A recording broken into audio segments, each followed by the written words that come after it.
Hi friends, welcome back to our channel K2 and Family. Today I'm going to show you a perfect recipe of hummus with a smooth and silky texture using our secret ingredient in it. To do this, let's go and start it.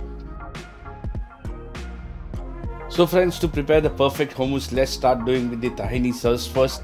And for that I've got sesame seeds. I'm going to use 3 tablespoons of sesame seeds.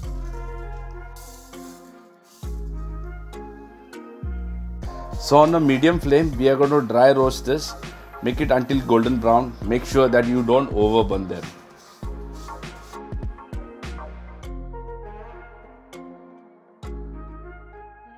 So friends, here I have already roasted and you see that color is slightly changed. It looks like a little bit brown.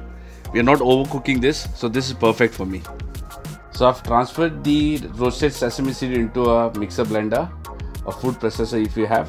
And I'm going to add like 2 tablespoons of vegetable oil. Now let's go and blend this to a smooth paste. Here is our tahini sauce ready now. So the main ingredient of the hummus is the chickpeas. This is 1 can of chickpeas. You can use fresh chickpeas as well. I've already removed the skin that you see on top over here.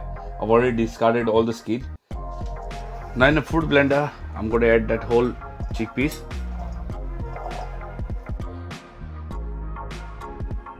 Two large garlic cloves. So I'm going to use the whole Tahini sauce in there. Squeeze some lime juice.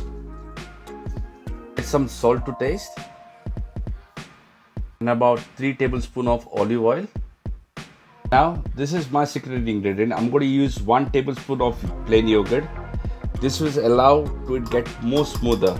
So it's optional whether you want to use it or not. But here you go. I'm using it.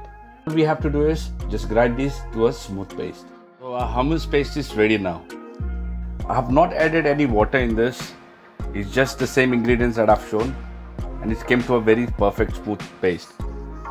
You can enjoy this with a naan bread, a perfect kebab, or any vegetables like carrots or cucumber, especially in the hot season. This is a perfect diet for you. So I'm going to garnish this with a little bit of chili oil. So friends, if you liked our recipe, please show us some love by sharing, liking and subscribing to our channel. Until then, stay safe, God bless you all, and my final word to say, adios.